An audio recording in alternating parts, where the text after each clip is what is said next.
Assalamualaikum warahmatullahi wabarakatuh. Kali ini kita akan menggali dunia keuangan yang seru dan penuh inovasi. Kita akan menjelajahi segala hal, mulai dari uang tunai yang kita pegang setiap hari, hingga teknologi canggih dalam pembayaran digital.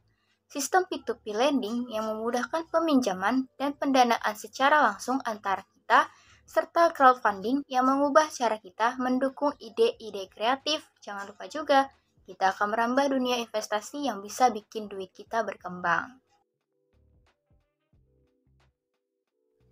Yang pertama, mari kita bahas apa itu uang fiat.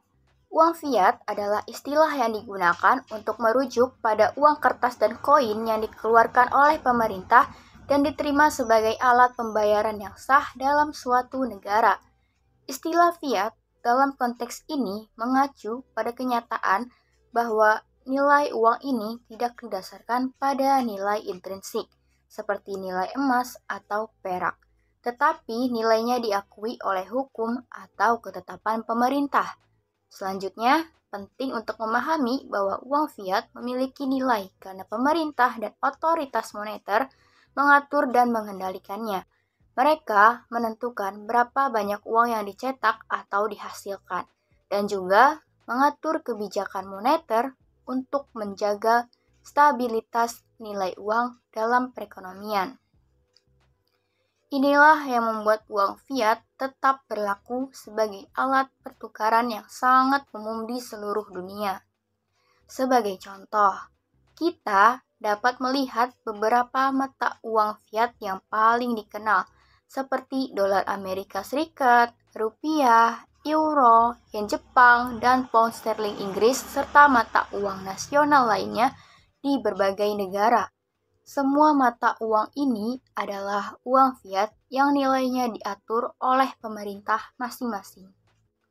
Namun, kita juga perlu memahami bahwa meskipun uang fiat tidak memiliki nilai intrinsik, ia dianggap berharga karena diterima sebagai alat pembayaran yang sah dan dapat digunakan untuk bertransaksi barang dan jasa. Meski begitu, nilai uang fiat dapat berfluktuasi seiring waktu karena faktor-faktor ekonomi seperti inflasi, kebijakan moneter, dan stabilitas perekonomian suatu negara. Uang fiat juga memiliki kelebihan dan kekurangan. Yang pertama, kita bahas kelebihan uang fiat terlebih dahulu. Kelebihan uang fiat yang pertama yaitu lebih mudah mengikuti perkembangan ekonomi. Berbeda dengan uang komoditas yang nilainya adalah berdasarkan sumber daya yang jumlahnya tentu terbatas. Umumnya, uang fiat diproduksi dengan sumber daya yang bisa diperbaharui, sehingga jumlahnya bisa dibuat oleh otoritas moneter yang mampu mengikuti perkembangan ekonomi yang ada. Kelebihan kedua yaitu mampu memenuhi fungsinya sebagai mata uang. Seperti yang sudah kita ketahui bersama bahwa fungsi mata uang adalah sebagai alat tukar, media penyimpan, dan juga sebagai satuan hitung. Meskipun nilainya tidak berdasarkan pada satu komoditas tertentu, namun uang fiat masih memiliki fungsi penuh tersebut, sehingga jenis mata uang ini sangat banyak digunakan di berbagai negara. Nah, selanjutnya kita akan bahas kekurangan uang fiat. Kekurangan uang fiat yang pertama yaitu lebih rentan terhadap inflasi. Karena uang fiat dibuat dari sumber daya yang mampu diperbarui, maka jumlah suplai pada jenis mata uang ini dalam beberapa kasus sering berlebihan. Jumlah suplai yang terlalu banyak tersebut bisa mengakibatkan tingkat inflasi yang lebih tinggi daripada yang sudah seharusnya. Terlebih lagi, saat ini sudah banyak beredar uang digital yang pada dasarnya hanyalah angka saja, bukan kertas ataupun koin, dan juga sudah sangat tidak berdasar pada harga komoditas apapun. Kasus inflasi yang terjadi secara berlebihan ini dulu pernah terjadi di Jerman pada tahun 1921 hingga tahun 1923. Kala itu, pihak pemerintah Jerman terpaksa harus membayar kerugian karena Perang Dunia Pertama dan juga tidak bisa lagi mengakses emas sebagai nilai mata uang pada saat itu. Sehingga pihak pemerintah Jerman kala itu terpaksa harus mencetak dan mengedarkan mata uang tanpa didasarkan pada komoditas apapun dan melebihi dengan apa yang seharusnya. Karena jumlah suplai mata uang tersebut terlalu banyak, maka berbagai harga komoditas pun menjadi melonjak tanpa bisa dikendalikan. Jumlah suplai yang fiat yang sangat banyak ini juga pernah dialami oleh Amerika Serikat di tahun 2008 yang mengakibatkan krisis finansial. Bedanya dengan Jerman adalah krisis ini dipicu dengan suplai uang fiat dalam bentuk sekuritisasi surat berharga yang tidak berdasarkan pada aset real yang ada di dunia nyata. Kekurangan kedua yaitu lebih fluktuatif.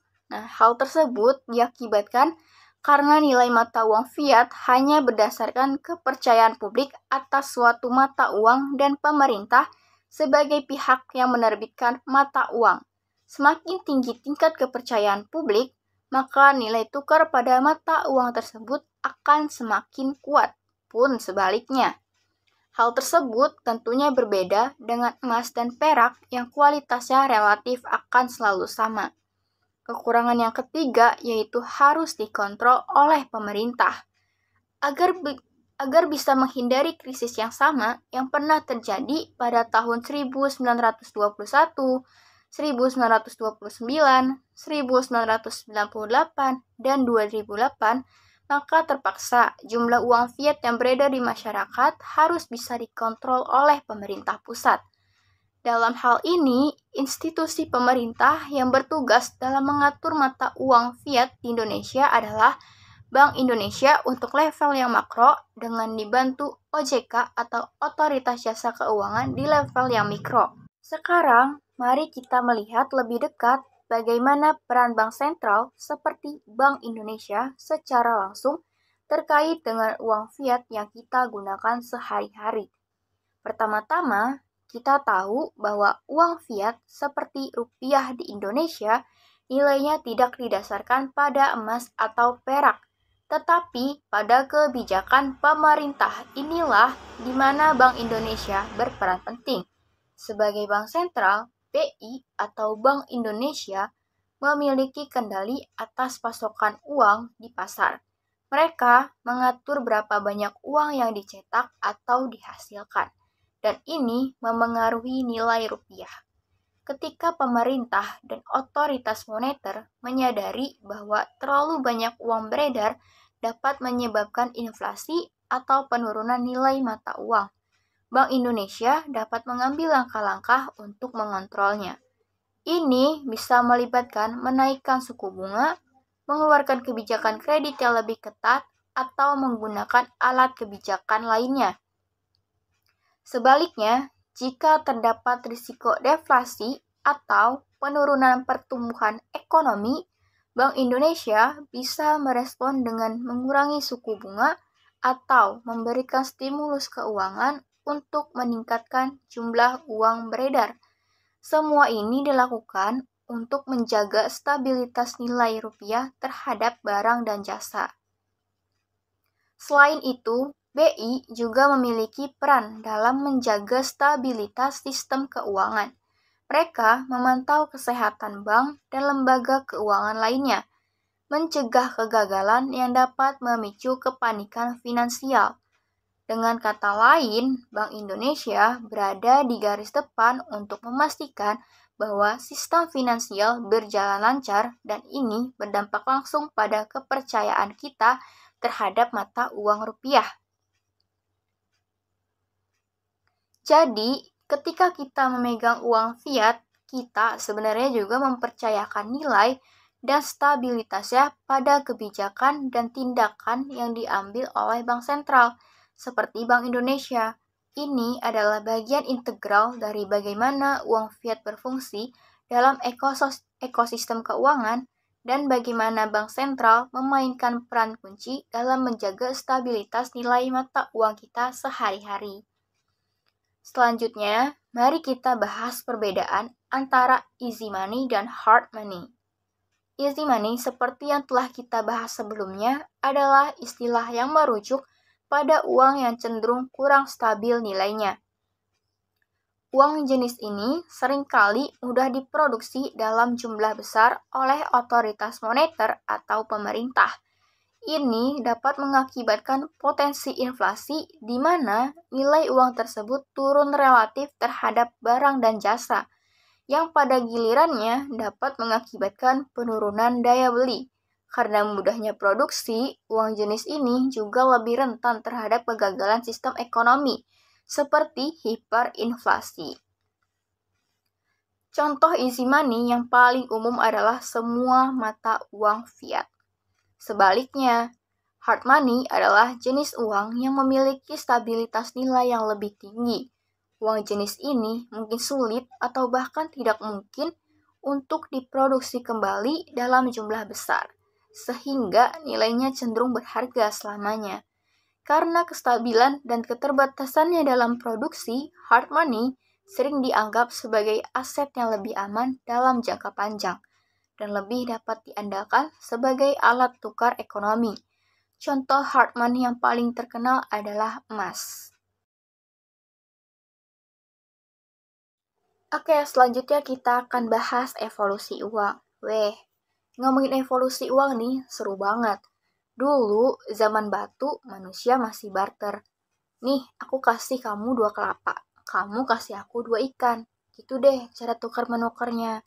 Makanya kadang ribet. Bayangin, kalau lagi butuh sesuatu yang gak ada yang mau tukaran sama kita. Tapi, untunglah manusia itu makhluk kreatif. Mereka akhirnya nemu cara yang lebih praktis, yaitu pakai logam mulia kayak emas dan perak. Emas dan perak ini dijadiin standar nilai. Misalnya, sepotong roti bisa ditukar dengan sejumlah emas. Jadi, udah mulai kelihatan nih sistem nilai tukarnya. Lalu, datanglah era uang kertas ditemuin di Tiongkok abad ke-7.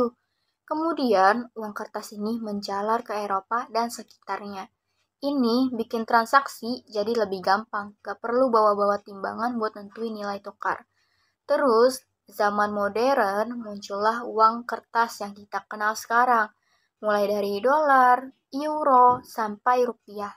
Ini udah bisa dibilang praktis banget, tinggal bawa dompet, gak perlu bawa kaleng-kaleng emas.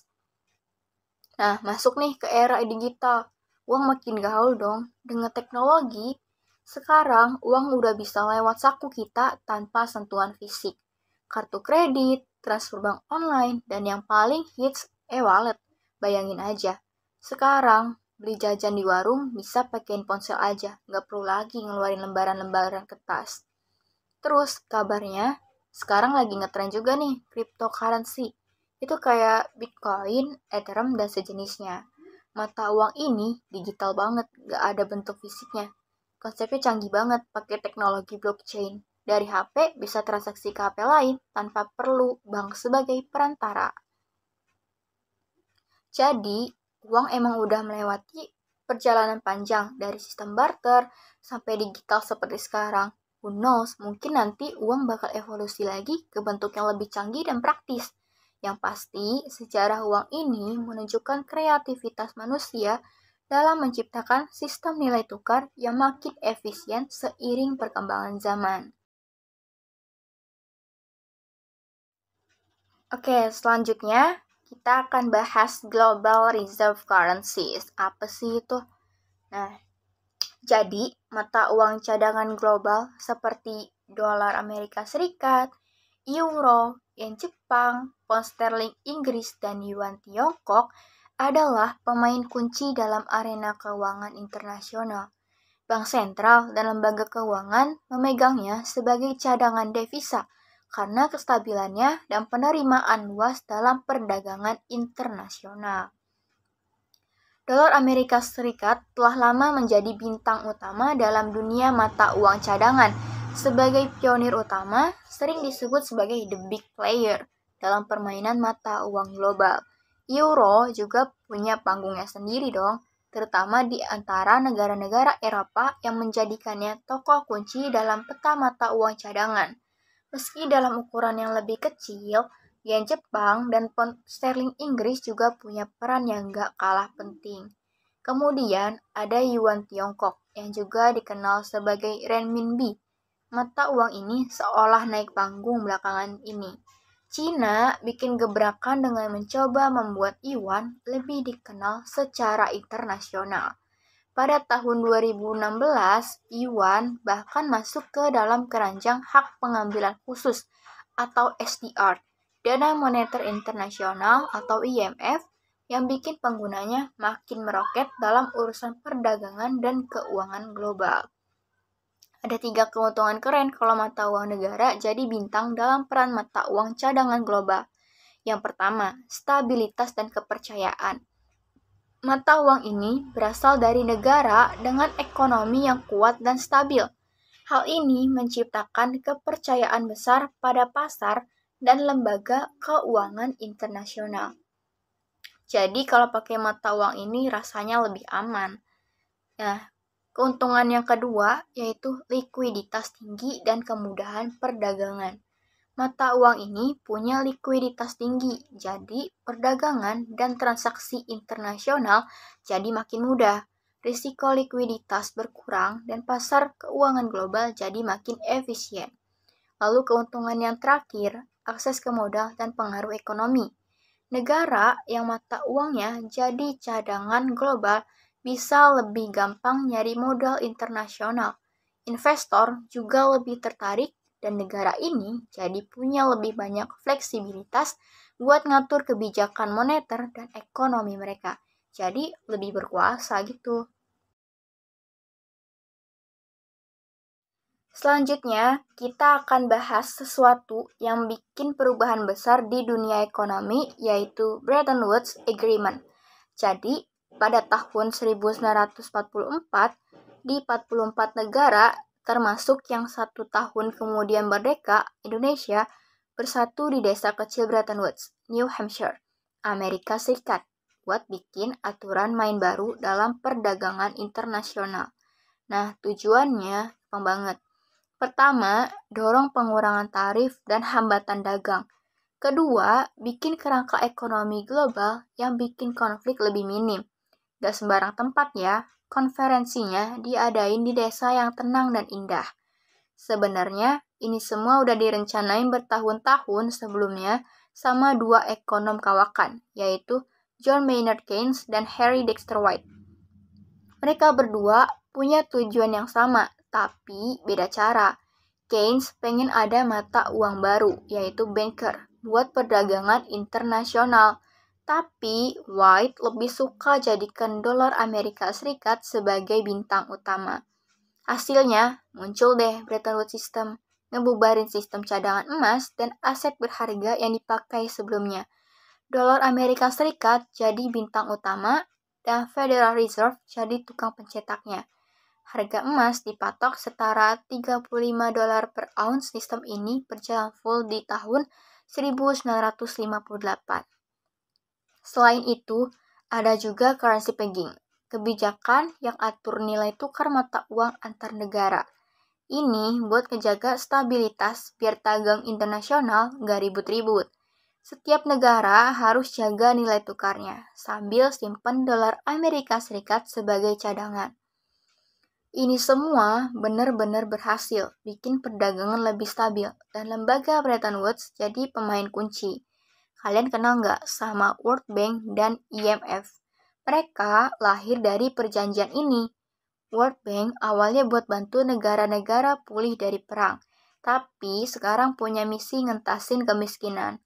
IMF jadi yang atur nilai tukar dan kasih dukungan moneter. Ada juga WTO yang lahir di tahun 1995. Awalnya namanya ITO, tapi konsepnya dianggurin dulu. WTO jadi badan satu-satunya yang ngurusin perdagangan antar negara. Total, institusi-institusi ini punya peran masing-masing di dunia ekonomi. Sayangnya, Bretton Woods System nggak bisa terus begini aja. tahun 1971, setelah 13 tahun jalan, orang mulai ragu sama cadangan emas. The Fed Nixon devaluasi dolar Amerika Serikat. Lalu, tahun 1973, sistem ini resmi runtuh.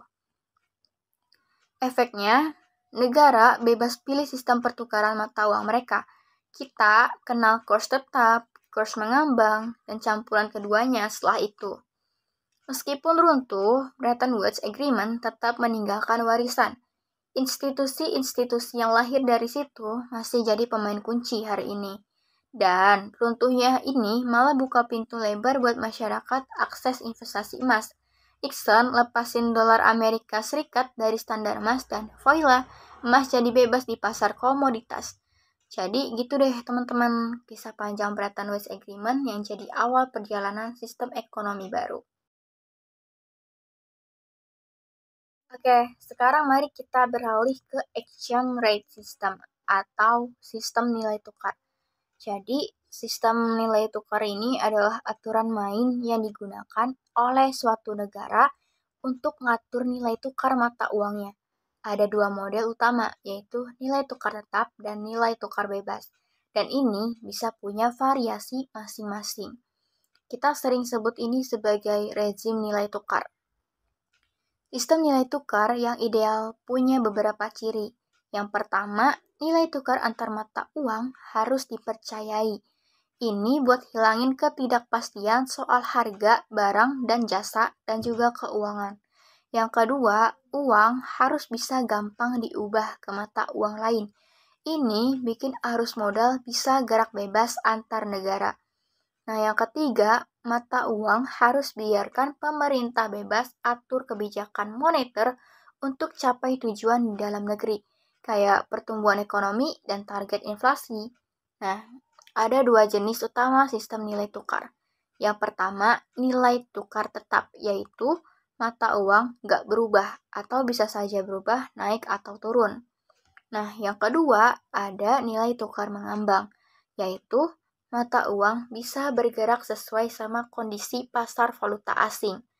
Nah, di dunia nyata ada banyak variasi dari kedua sistem ini, tergantung dari kebijakan masing-masing negara. Contohnya, ada yang punya sistem nilai tukar mengambang yang dikelola. Di sistem ini, nilai tukar bisa gerak bebas, tapi pemerintah akan campur tangan kalau terlalu berantakan.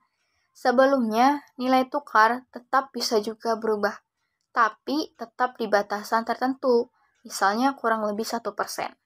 Oke, sekarang mari kita lihat beberapa variasi sistem nilai tukar. Yang pertama, ada gold standard. Dulu, emas menjadi standar dalam menentukan nilai tukar. Di bawah standar ini, mata uang suatu negara dapat diubah menjadi emas dengan harga tetap. Dalam hal ini, bank sentral mengoperasikan harga beli dan jual. Perbedaan harganya hanya sedikit. Nah, yang kedua, ada adjustable peg. Di bawah sistem Bretton Woods, negara menetapkan nilai nominal mata uang mereka terhadap dolar Amerika Serikat. Sementara nilai dolar Amerika Serikat diikat dengan emas. Secara tidak langsung, mata uang negara-negara non-Amerika Serikat mengaitkan uang mereka dengan emas. Nah, yang ketiga ada flexible exchange rate atau nilai tukar fleksibel. Jadi ini diterapkan sejak tahun 1973. Setelah runtuhnya kesepakatan Bretton Woods di bawah sistem ini, nilai tukar tergantung pada penawaran dan permintaan di pasar valuta asing. Bank sentral tidak mengikat atau mengontrol pergerakan ini. Oleh karena itu, nilai tukar fleksibel bebas dari intervensi pemerintah. Yang keempat ada fixed exchange rate. Di bawah nilai tukar tetap, pemerintah atau bank sentral mengikat nilai tukar mata uang resmi negara terhadap mata uang negara lain atau harga emas. Tujuannya adalah untuk meminimalkan ketidakpastian akibat pergerakan nilai tukar. Nah, yang kelima ada crawling peg. Di bawah sistem ini, pemerintah berusaha meratakan perubahan nilai tukar daripada menetapkan target tetap. Sistem ini terbagi menjadi dua kategori, yaitu crawling peg pasif dan crawling peg aktif. Kita bahas yang crawling peg pasif dulu. Jadi crawling peg pasif ini di mana nilai tukar sering disesuaikan sejalan dengan tingkat inflasi. Ini diadopsi di Brazil selama periode inflasi tinggi. Tujuannya adalah mencegah penurunan cadangan valuta asing. Yang kedua ada crawling peg aktif, di mana nilai tukar untuk minggu-minggu mendatang telah diumumkan sebelumnya. Bank sentral dapat melakukan perubahan dalam langkah-langkah kecil. Sistem ini diadopsi di Uruguay, Argentina, dan Chile. Tujuannya adalah memanipulasi harapan inflasi. Yang keenam adalah dollarization. Dalam sistem dolarisasi, suatu negara mengadopsi mata uang negara lain, biasanya dolar Amerika, sebagai alat tukar dan satuan hitung. Dalam hal ini, negara mewarisi kredibilitas pada mata uang, seperti dolar Amerika, tetapi bukan kredit dari Amerika Serikat, karena kredit keduanya berbeda. Tingkat suku bunga untuk kedua negara juga akan berbeda. Tingkat suku bunga dalam dolar Amerika di negara-negara ini tidak akan sama dengan yang di Amerika Serikat, meskipun keduanya menggunakan dolar Amerika sebagai mata uang mereka. Nah, yang ketujuh ada Currency Board System. Menurut definisi IMF, sistem Dewan Mata Uang didasarkan pada komitmen legislasi eksplisit untuk menukarkan mata uang domestik dengan mata uang asing tertentu pada nilai tukar tetap. Sistem ini biasanya dikombinasikan dengan pembatasan pada otoritas moneter dalam mengeluarkan mata uang. Ini berarti bahwa mata uang domestik hanya akan dikeluarkan berdasarkan mata uang asing jika tetap sepenuhnya didukung oleh aset asing, mata uang dari mitra dagang utama. Otoritas moneter bersedia membeli atau menjual cadangan mata uang asing untuk menjaga nilai tukar dalam kisaran yang sempit. Meskipun memiliki keterbatasan dalam kemandirian moneter, bank sentral dapat bertindak sebagai pemberi pinjaman terakhir. Keberhasilan sistem ini bergantung pada kemauan dan kemampuan otoritas moneter untuk menjaga nilai tukar tetap. Selain itu, diperlukan tingkat cadangan asing tertentu untuk menjaga kredibilitas. Jika tidak, mata uang dapat rentan terhadap serangan spekulatif dan devaluasi. Sebuah varian dari sistem ini adalah paritas tetap dengan crawling bands. Awalnya, negara yang mengadopsi akan menetapkan nilai tukar mata uangnya terhadap mata uang asing, tetapi secara bertahap beralih ke sistem yang lebih fleksibel dengan perluasan yang diumumkan sebelumnya dari pita di sekitar paritas pusat. Hal ini memberikan negara lebih banyak fleksibilitas dalam menentukan kebijakan moneter mereka. Yang kesembilan ada target zone. Sistem ini mirip dengan sistem nilai tukar tetap. Sementara itu, satu-satunya perbedaan adalah bahwa otoritas moneter bertujuan untuk menjaga nilai tukar dalam kisaran yang sedikit lebih lebar. Hal ini memberikan bank sentral lebih banyak fleksibilitas untuk menjalankan kebijakan yang bersifat pilihan. Lalu yang ke-10 ada manage float. Dalam sistem ini, pemerintah tidak secara eksplisit menyatakan target nilai tukarnya. Walaupun demikian, pemerintah tetap campur tangan dalam pasar valuta asing untuk mencapai tujuan kebijakannya. Intervensi semacam itu biasanya juga menyebabkan mitra dagang negara tersebut memberikan respon serupa.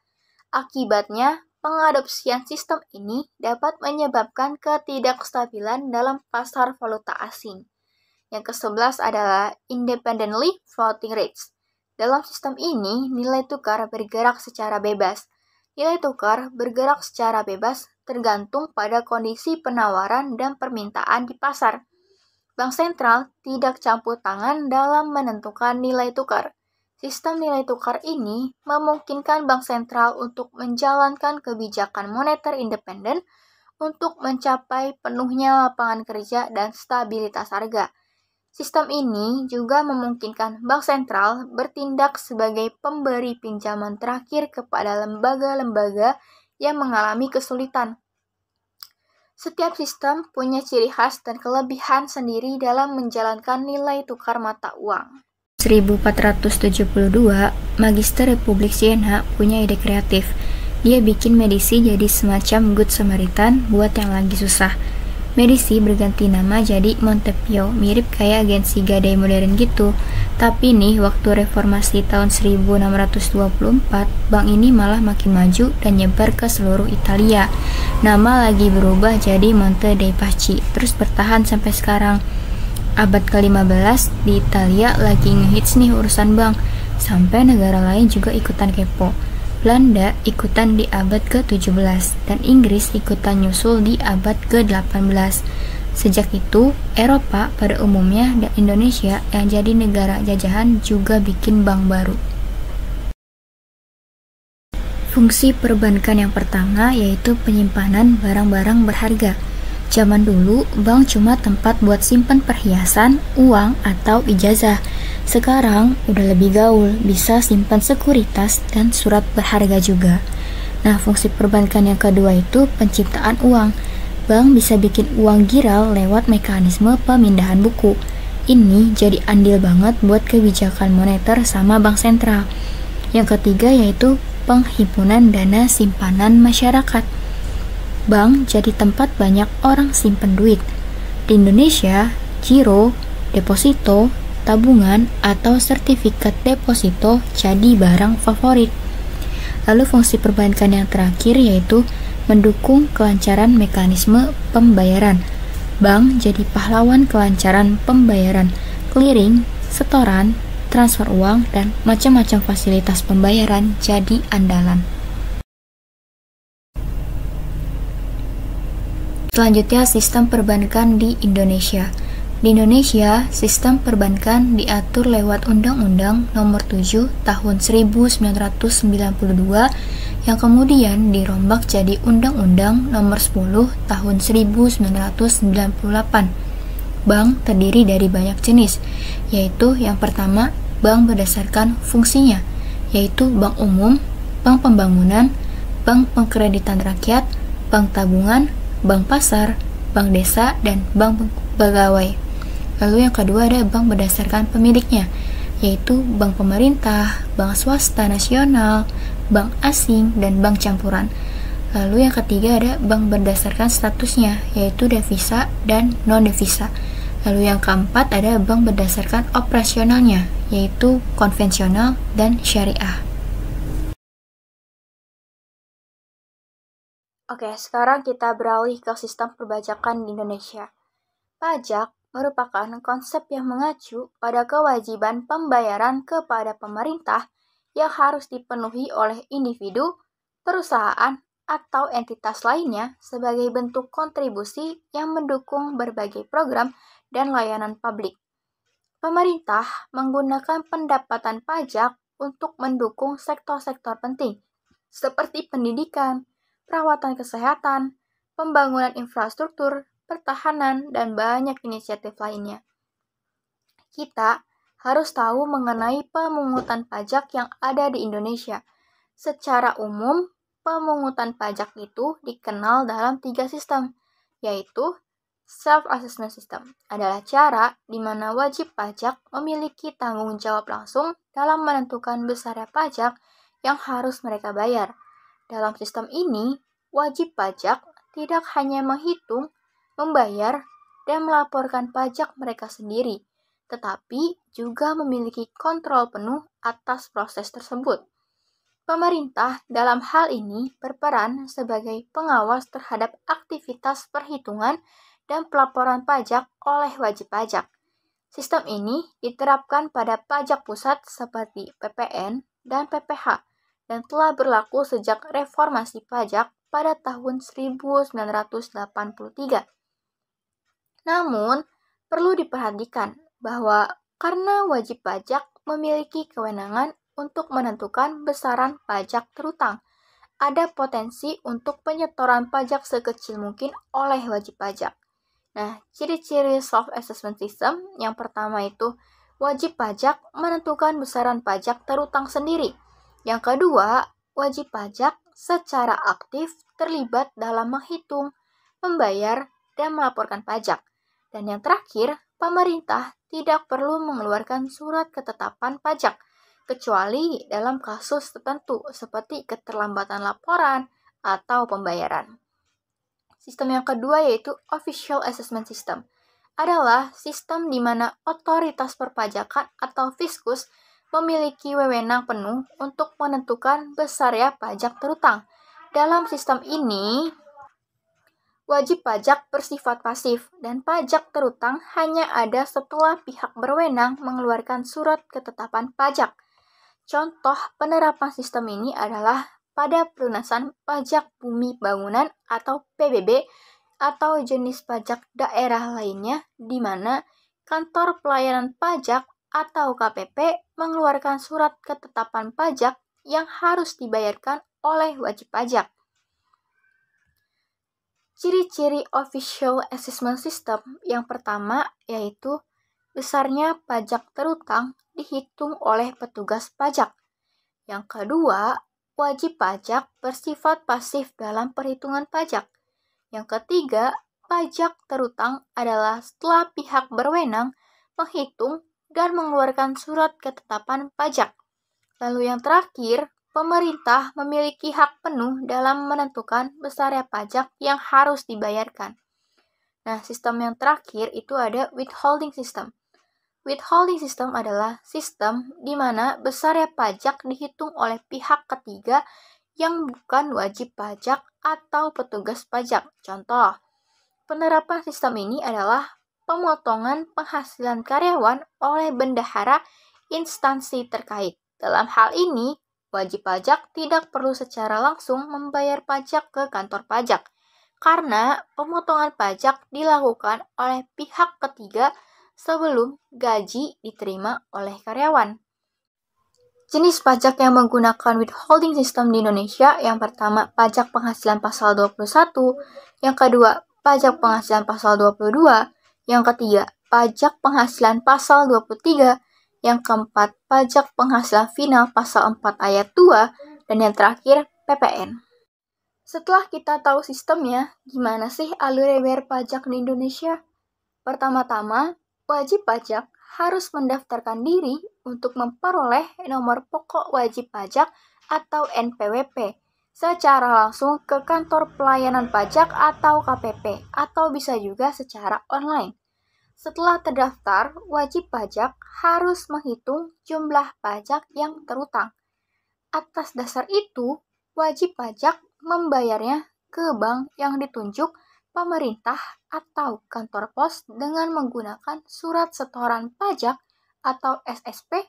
Wajib pajak mengisi surat pemberitahuan atau SPT dan melaporkannya secara langsung ke kantor pelayanan pajak atau KPP atau juga mengirimkan dokumen surat setoran pajak atau SPP lembar ketiga dan SPT-nya. Alur terakhir pendaftaran pajak yaitu wajib pajak akan mendapat tanda terima penyampaian SPT.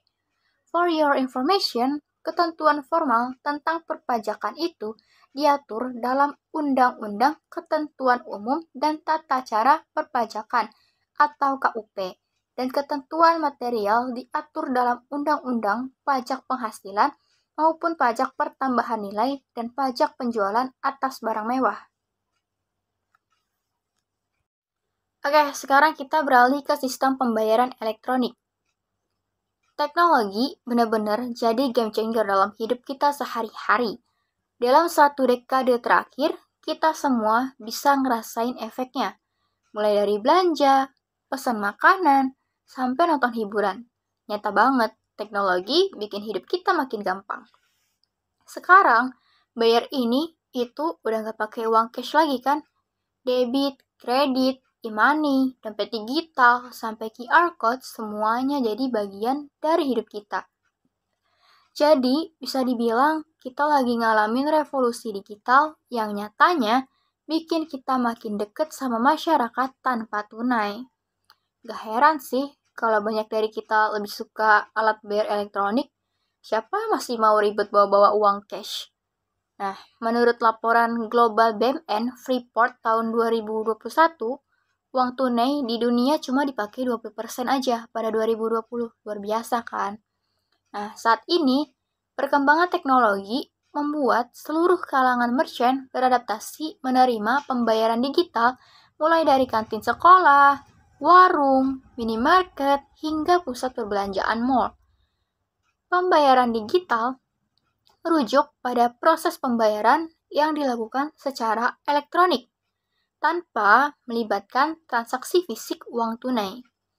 Ini melibatkan penggunaan teknologi seperti perangkat seluler, komputer, atau kartu kredit untuk melakukan transaksi keuangan. Nah, pertama nih, kita akan bahas tentang e-wallet, sebuah inovasi dalam dunia pembayaran digital yang semakin populer. E-wallet adalah seperti dompet digital yang memungkinkan kita menyimpan uang dan melakukan transaksi tanpa harus membawa uang tunai fisik. Beberapa contoh e-wallet yang mungkin sudah familiar bagi kita adalah OVO, GoPay, Dana, Link Aja, dan sebagainya. Nah, mari kita lihat beberapa kelebihan yang membuat e-wallet begitu digemari. Nah, kelebihan yang pertama itu ada proses transaksi yang cepat.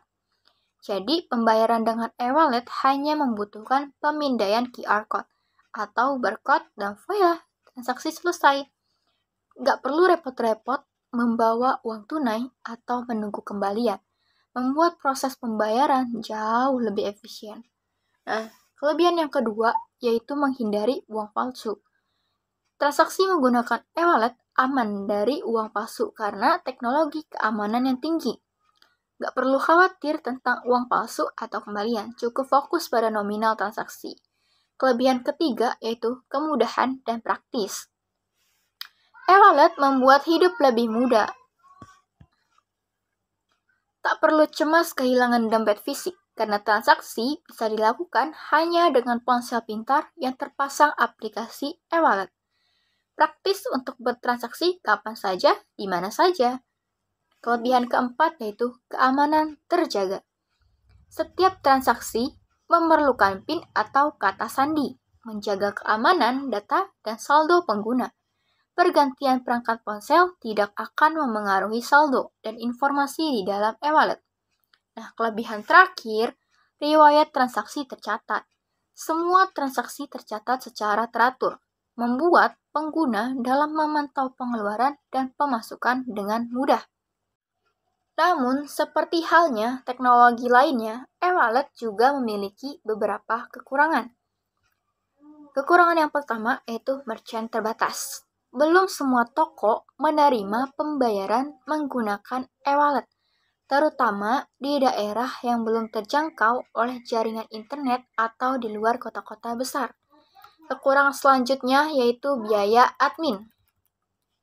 Ada biaya admin yang berbeda-beda untuk setiap transaksi, tergantung jenis e-wallet dan jenis transaksi yang dilakukan. Selanjutnya, internet banking atau perbankan internet. Itu kayak pintu gerbang ke dunia perbankan yang bisa diakses lewat situs web bank. Jadi, kita bisa atur rekening, bayar tagihan, dan lakuin transaksi perbankan lainnya lewat komputer atau HP yang terhubung ke internet. Oke, sekarang kita bahas kelebihannya ya. Yang pertama, yang paling penting buat banyak orang, bisa transfer uang dengan mudah. Gak perlu repot ke ATM, tinggal login ke situs resmi bank, pilih layanan internet banking, masukin nominal, dan voila, uang pindah tanpa ribet. Jadi, buat transaksi online atau bayar-bayar nggak perlu lagi keluar rumah. Kelebihan lainnya, kita bisa cek saldo dan mutasi rekening tanpa ke ATM. Tinggal buka internet banking, lihat saldo, dan cek transaksi. Praktis banget. Terus, buat yang peduli sama kurs mata uang, bisa cek resmi lewat situs bank. Info kurs mata uang diupdate setiap hari. Nah, lalu buat yang punya kartu kredit, internet banking bisa jadi teman baik. Kita bisa cek tagihan kartu kredit, saldo rekening, dan detail transaksi. Oh iya, kita juga bisa beli pulsa elektrik dengan mudah lewat sini. Nggak perlu lagi ke counter, semuanya bisa diatasi lewat internet banking. Selain itu, hindari akses internet banking di tempat umum atau wifi gratis. Rawan banget buat penyadapan data. Dan walaupun bisa diakses lewat smartphone, tetap aja gak sepraktis laptop. Kita juga perlu adaptasi buat fitur-fitur yang ada. Jadi, meskipun internet banking punya kelebihan yang nyaman, kita tetap harus hati-hati dan aware sama keamanan data kita. Kita nggak mau kan rekening dibobol sama hacker. Nah, selanjutnya kita bahas e-money atau uang elektronik. Jadi, e-money ini adalah bentuk uang digital yang kita simpan dalam akun elektronik dan bisa dipakai buat bayar-bayar. Jadi, intinya kita top up uang ke akun e-money kita, lalu bisa gunain buat belanja online atau di toko yang nerima e-money. Nah, keuntungan pakai e-money itu bermacam-macam loh. Pertama, lebih efektif dan efisien pakai uang. Transaksi jadi lebih cepat dan gak ribet, apalagi gak perlu mikirin kembalian yang kadang bikin pusing.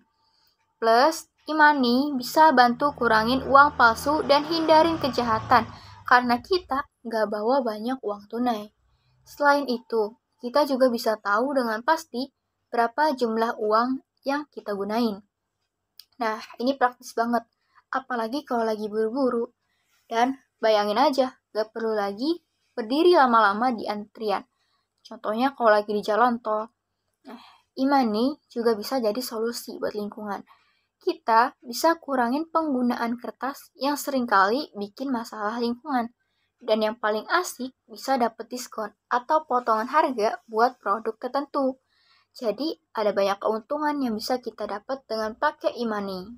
Tapi kita juga perlu tahu beberapa kekurangan dari e-money. Misalnya, kita cuma bisa ulang saldo di mesin ATM tertentu. Itu agak ribet ya. Belum lagi, mesin-mesin yang terima e-money masih belum banyak. Jadi kadang kita susah cari tempat buat bayar. Satu hal penting, kalau kartu e-money kita hilang, uang kita juga bisa ikutan hilang. Gak kayak kartu debit atau kredit yang bisa diganti baru. Jadi, kalau nggak hati-hati bisa rugi. Dan yang lebih parah, kalau saldo e-money hilang, sayangnya nggak bisa dikembalikan. Jadi, harus hati-hati banget ya, jangan sampai kehilangan kartu e-money. Mobile banking adalah teman setia dalam urusan perbankan kita. Ini adalah layanan yang disediakan oleh bank, memungkinkan kita untuk melakukan berbagai transaksi keuangan melalui ponsel pintar kita. Praktis bukan? Jadi, apa aja sih yang bisa kita lakuin dengan mobile banking ini? Pertama-tama, kita bisa dengan mudah cek saldo rekening kita tanpa harus ke ATM atau cabang bank. Tinggal buka aplikasi mobile banking dan voila, saldo rekening kita langsung terpampang di layar ponsel. Selain itu, fitur transfer uang juga menjadi andalan. Kita bisa mentransfer dana dari satu rekening ke rekening lain tanpa harus mengunjungi bank fisik. Cukup dengan beberapa sentuhan di layar ponsel, uang sudah berpindah tempat. Untuk melacak aktivitas keuangan kita, mobile banking juga menyediakan fitur mencetak mutasi rekening. Jadi, kita bisa dengan mudah menelusuri setiap transaksi yang telah kita lakukan. Tak hanya itu, layanan ini juga memungkinkan kita untuk melakukan cek dan pembayaran kartu kredit atau tagihan lainnya. Jadi, tagihan listrik, air, atau kartu kredit yang kadang bisa membuat kepala pusing bisa diselesaikan dengan mudah melalui ponsel pintar kita.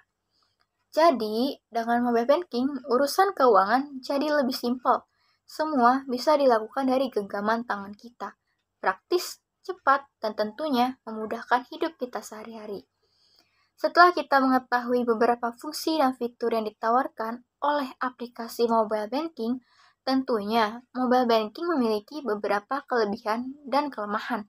Berikut ini berbagai kelebihan dari mobile banking adalah: yang pertama, mudah diakses dimanapun dan kapanpun. Yang kedua, dilengkapi dengan fitur yang sederhana dan mudah dimengerti. Yang ketiga, penghematan waktu dan biaya karena nasabah tidak perlu datang ke bank atau mesin ATM untuk melakukan transaksi. Yang keempat, cukup dengan menggunakan smartphone, nasabah dapat melakukan transaksi selama memiliki jaringan internet.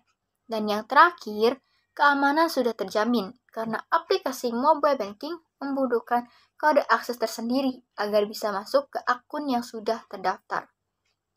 Nah, di balik kelebihan pasti ada juga dong kekurangannya. Berikut ini beberapa kekurangan dari mobile banking adalah yang pertama, rentan terhadap risiko penipuan atau smishing, di mana smishing merupakan metode penipuan yang dilakukan oleh seseorang yang menyamar sebagai institusi keuangan, yang modusnya menanyakan secara detail tentang rekening yang kamu miliki. Yang kedua, terkena biaya SMS jika kita ingin mendaftarkan nama rekening di aplikasi dan baru membuat akun untuk pertama kalinya di aplikasi mobile banking untuk mendapatkan kode OTP. Yang ketiga, beresiko terhadap pencurian data. Kita harus tetap waspada terhadap berbagai modus penipuan. Dan yang terakhir, dibutuhkan smartphone untuk mengakses aplikasi mobile banking karena mobile banking tidak dapat diakses melalui laptop, PC, dan gadget lainnya seperti internet banking. Di Indonesia, hampir semua bank menyediakan layanan mobile banking untuk memfasilitasi nasabahnya dalam melakukan transaksi yang lebih praktis dan fleksibel. Maka dari itu, banyak sekali contoh mobile banking yang banyak digunakan di Indonesia, diantaranya yaitu BRI Mobile, BRI Mobile Banking, Livin by Mandiri, BCA Mobile, Muamalat Mobile, dan lainnya. Lalu ada QRIS, yaitu Quick Response Code Indonesian Standard atau lebih dikenal dengan QRIS. Merupakan suatu standar QR Code yang mengintegrasikan berbagai jenis QR Code dari berbagai penyelenggara jasa sistem pembayaran atau PJSP. Ini bukanlah suatu aplikasi baru, melainkan sebuah standar yang diwajibkan untuk digunakan oleh semua PJSP. Jadi, bagaimana QRIS ini bekerja? QRIS menyatukan berbagai QR Code yang biasanya digunakan oleh berbagai sistem pembayaran, sehingga meskipun kita menggunakan layanan dari berbagai penyedia pembayaran, kita hanya perlu menggunakan satu QR Code sesuai standar QRIS. Pentingnya, QRIS terletak pada kemudahan dan efisiensi. Dengan menggunakan satu standar QR Code, konsumen tidak perlu khawatir harus memiliki berbagai aplikasi atau QR Code berbeda saat bertransaksi dengan berbagai penyedia jasa pembayaran. Semuanya terintegrasi dalam satu QR Code, membuat pengalaman bertransaksi menjadi lebih lancar dan praktis. Lalu selanjutnya ada terminal POS atau point of sale, atau yang sering kita sebut itu mesin kasir. Itu kayak komputer kecil yang dipakai di toko-toko fisik buat nerima pembayaran elektronik dari pelanggan. Pelanggan dapat menggunakan kartu kredit, kartu debit, atau metode pembayaran lainnya lewat mesin POS. Gampangnya begini, ketika pelanggan berbelanja, mereka bisa membayar dengan kartu kredit, kartu debit, atau metode pembayaran elektronik lainnya lewat mesin ini. Praktis kan? Pelanggan nggak perlu repot membawa banyak uang cash, jadi lebih efisien dan modern untuk pelanggan dan toko juga. Ini juga memudahkan pelanggan yang tidak suka membawa banyak uang tunai atau yang lebih suka membayar dengan kartu. Jadi, gak hanya buat ngikutin zaman. Tapi nyatanya, metode pembayaran digital punya banyak manfaat seru loh. Pertama-tama, ini bikin hidup kita lebih gampang banget. Kamu bisa bangun kredit profile dengan mudah. Bayangin aja, bisa langsung dapat pinjaman tanpa ribet. Transaksi juga lebih tercatat, jadi nggak perlu mikirin lagi soal laporan keuangan yang bikin pusing. Dan yang pasti bikin seneng, transaksi langsung masuk ke rekening penjualan. Nggak perlu lagi repot sama uang kembalian. Gak cuma itu, kita juga bebas dari resiko pencurian dan uang palsu. Jadi bisa tidur nyenyak tanpa mikirin barang berharga yang disimpan di dompet. Nah, ini dia yang paling seru. Dengan ikutan tren pembayaran digital, kita bisa meningkatkan penjualan kita. Kok bisa? Karena kita ikutin perkembangan tren perilaku customer. Makanya penting banget buat kita buka mata dan ngikutin arus zaman. Terus, kenapa semua ini bisa terjadi? Jawabannya simpel banget. Smartphone. Sekarang, ponsel bukan cuma buat telepon atau main sosmed aja, tapi bisa buat bayar. Ini semua didorong sama tren cashless society yang banyak digandrungi anak muda, khususnya Gen Z. Mereka tuh emang melek teknologi dan suka yang praktis. Nah, bayar digital ini tuh cocok banget sama kepribadian mereka yang anti ribet. Gak heran banyak yang bilang, bayar digital itu enak banget, gak perlu nunggu kembalian yang bikin bete. Dan ternyata, manfaat cashless society ini gak cuma buat kita sendiri, tapi juga berdampak buat ekonomi nasional. Tanpa tunai, uang jadi berputar lebih cepat di Indonesia. Ekonomi pun jadi lebih semangat. Jadi, selain bikin hidup kita lebih simpel, kita juga turut andil dalam memajukan ekonomi negara kita. Gimana? Keren kan? Jadi, mari kita dukung terus tren pembayaran digital ini. Oke, selanjutnya kita ngebandingin payment gateway sama e-wallet. Jadi, bayangin aja payment gateway itu kayak pintu gerbang buat semua transaksi online. Misalnya, kamu belanja online, terus pas mau bayar, payment gateway ini yang bantu prosesnya. Ia jadi perantara antara toko online dan bank, ngebantu nge-secure dan ngecek apakah duit kamu cukup atau enggak buat bayar. Contoh payment gateway yaitu Doku, Midtrans, Sendit, dan lainnya. Sementara e-wallet itu kayak dompet digital yang nempel di ponsel kamu. Kamu bisa simpan uang di dalamnya dan bayar macam-macam tanpa harus bawa-bawa uang fisik. Bedanya dengan payment gateway, e-wallet ini lebih personal karena isinya uang kamu sendiri yang bisa dipakai kapan aja. Bayangin aja kalau kamu lagi jalan-jalan, mau beli kopi tinggal scan QR code pakai e-wallet, transaksi selesai. Contoh e-wallet yaitu OVO, Dana, Link Aja, ShopeePay, GoPay, dan lainnya.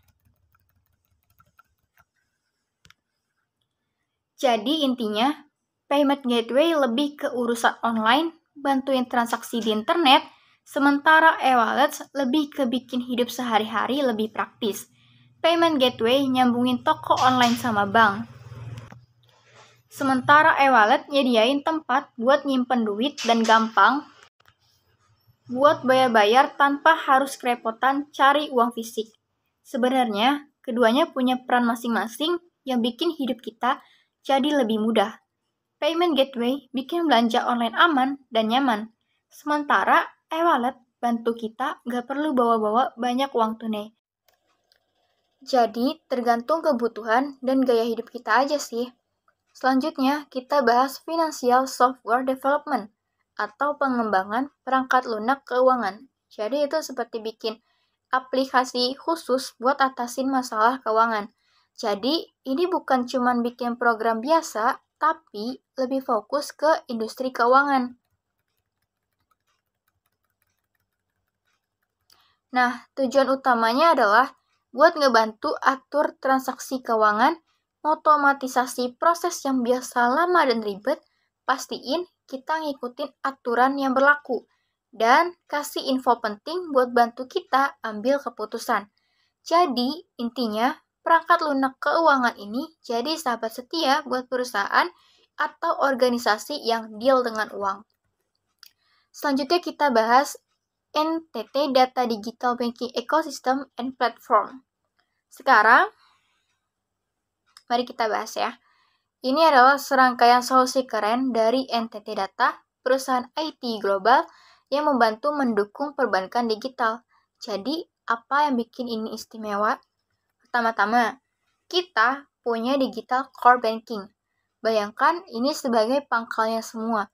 Ini adalah infrastruktur inti yang mendukung operasi perbankan digital, mulai dari manajemen akun hingga pemrosesan transaksi. Semua yang kita butuhkan untuk menjalankan perbankan digital yang canggih. Selanjutnya ada transaction banking. Ini bukan cuma tentang transfer dana biasa, ini mencakup segala hal terkait transaksi keuangan.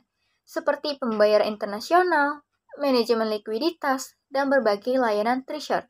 Semua yang kita perlukan untuk menjalankan urusan keuangan dengan lancar. Nah, yang selanjutnya itu payments. Ini adalah bagian yang bikin hidup kita lebih praktis. Solusi pembayaran elektronik, transfer dana, dan keterhubungan dengan sistem pembayaran global. Semua ini agar kita bisa membayar dan menerima uang dengan mudah, dimanapun kita berada. Dan yang tak kalah pentingnya, loan dan credit operation. Jadi, saat kita butuh dana tambahan atau ingin memahami lebih lanjut tentang opsi kredit, inilah yang kita butuhkan. Solusi untuk manajemen pinjaman dan operasi kredit termasuk penilaian risiko, agar kita bisa meminjam dengan cerdas. Lalu ada trade and capital market. Ini adalah pintu gerbang kita ke dunia investasi. Platform untuk mendukung perdagangan dan pasar modal, termasuk manajemen risiko investasi dan layanan perdagangan internasional. Jadi, bukan cuma perbankan, tapi juga membuka pintu untuk investasi. Tak lupa risk. Ini adalah bagian yang menangani risiko. Pemantauan risiko kredit, operasional, dan pasar. Semua yang kita butuhkan untuk menjaga agar segalanya tetap aman dan terkendali. Dan yang terakhir, regulator and compliance.